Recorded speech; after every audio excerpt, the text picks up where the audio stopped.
Placed against the background that a dozen of the shadow Labour cabinet voted against renewing Trident, it is quite remarkable that today, such a turnaround, that today Keir Starmer is announcing a nuclear deterrent triple lock. And he says, my shadow cabinet is behind me on this.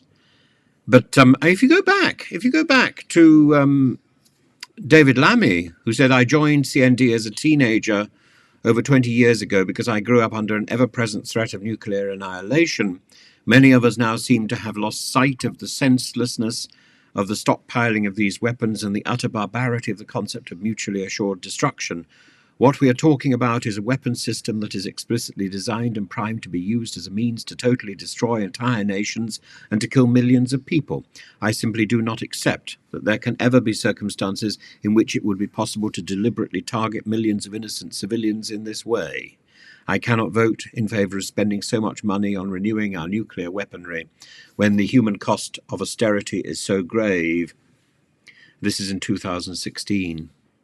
To do so would be a dereliction of my duty to represent the people that I was elected to serve. No circumstances in which it would be permissible. And yet today, Keir Starmer is locking in a future nuclear deterrent at the same time as we now know that Belarus under Lukashenko is armed with nuclear weapons that could be dispatched like that into Ukraine, into Poland, into the countries in the eastern bloc of Europe.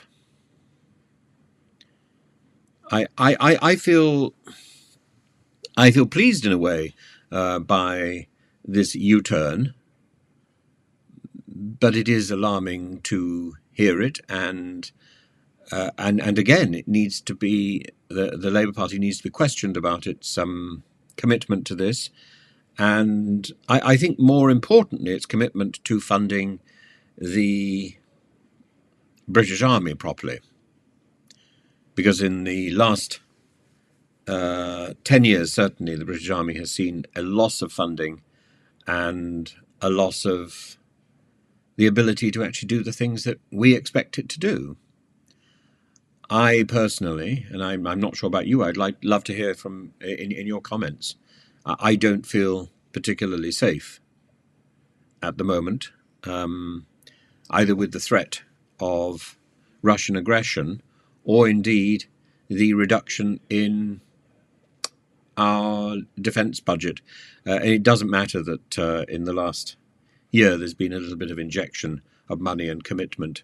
There's been a progressive chipping away at the numbers in the British Army and the equipment and tools that it needs to do its job.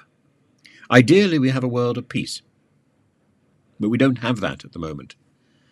And we are flexing our muscles and using the rhetoric of aggression, but without backing that up by a practical funding.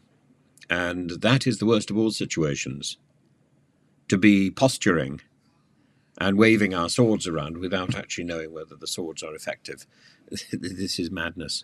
We are in a period of utter madness where words, we think, are more meaningful than taking precautions. We should be taking proper precautions. I'm not sure myself that the nuclear deterrent is the way forward. But I am certain that an enhanced defence budget is essential.